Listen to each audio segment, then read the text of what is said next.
हरे कृष्णा, जय शिव शंभु। प्रिय श्रोतागण, आप सभी को बैकुंठ चतुर्दशी की हार्दिक शुभकामनाएं। आज सुनेंगे बैकुंठ चतुर्दशी की कथा। तो प्रेम से बोलिए लक्ष्मी नारायण की जय, जय शिव शंभु। प्रिय श्रोतागण, बैकुंठ चतुर्दशी का पर्व हर साल कार्तिक मास के शुक्ल पक्ष की चतुर्दशी तिथि के दिन मनाया जाता है, अर्थात पूर्णिमा के एक दिन पहले।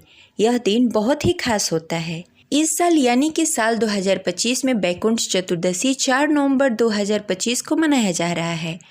कार्तिक मास की शुक्ल पक्ष की चतुर्दशी तिथि को बैकुंठ चतुर्दशी के नाम से जाना जाता है। इस तिथि को हरिहर मिलन भी कहते हैं। इस दिन भगवान भोलेनाथ और भगवान विष्णु की एक साथ पूजा की जाती है।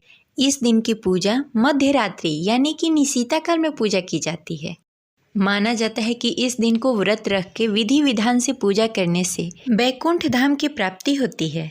बैकुंठ चतुर्दशी का व्रत रखने से घर में सुख शांति और समृद्धि का वास होता है और घर में खुशहाली आती है। और इस दिन व्रत रखने से निरोगी काया प्राप्त होती है। पौराणिक मान्यताओं के अनुसार इसी दिन भगवान श्री कृष्ण ने महाभारत काल में मारे गए सभी लोगों का विधिवत अंतिम संस्कार करवाया था। इसलिए इस दिन श्राद्ध और तर्पण करने के लिए भी अति उत्तम माना जाता है। तो चलिए अब सुनते हैं बैकुंठ चतुर्थी की पहली कथा। तो इस कथा को अंत तक अवश्य सुनिएगा। अगर आपको कथा अच्छी लगे तो इस वीडियो को लाइक करके कमेंट बॉक्स में हरे कृष्णा हर हर महादेव अवश्य लिखिएगा। बैकुंठ चतुर्दशी की पौराणिक कथा के अनुसार एक बार की बात है कि नारद जी पृथ्वी लोक से घूमकर बैकुंठ धाम पहुंचते हैं। भगवान विष्णु उन्हें आदर पूर्वक बैठाते हैं और प्रसन्न होकर उनसे आने का कारण पूछते हैं। नारद जी कहते हैं, हे प्रभु, आपने अपना नाम कृपा निधान रखा है। इससे आपके जो प्रिय भक्त हैं वही तर पाएंगे, जो सामान्य नर नारी हैं वह वंचित रह जाएंगे। इसलिए आप मुझे कोई ऐसा सरल मार्ग बताएं जिससे सामान्य भक्त भी आपकी भक्ति कर मुक्ति पा सके। यह सुनकर भगवान विष्णु बोले, हे नारद, मेरी बात सुनो।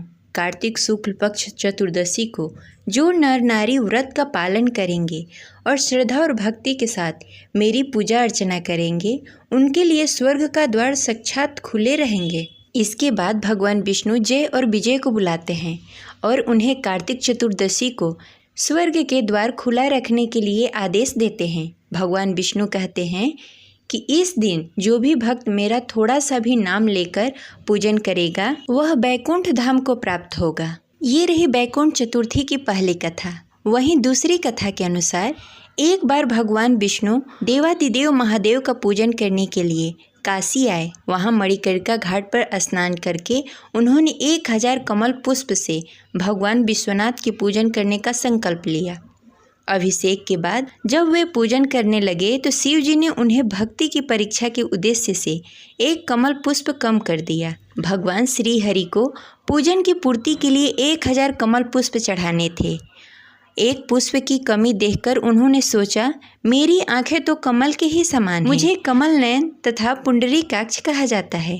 यह विचार करके भगवान विष्णु ने अपनी कमल समान नयन को चढ़ाने के लिए प्रस्तुत हुए। विष्णु जी की इस अगाध भक्ति से प्रसन्न होकर देवादिदेव महादेव प्रकट हुए। बोले, हे विष्णु, आपके समान संसार में दूसरा कोई मेरा भक्त नहीं है। आज की यह कार्तिक शुक्ल पक्ष चतुर्दशी अब बैकुंठ चतुर्दशी कहलाएगी और इस दिन व्रत पूर्वक जो आपका पूजन करेगा उसे बैकुंठ लोक की प्राप्ति होगी। भगवान शिव ने इसी बैकुंठ चतुर्थी को करोड़ों सूर्य की कांति के समान सुदर्शन चक्र विष्णु जी को प्रदान किया।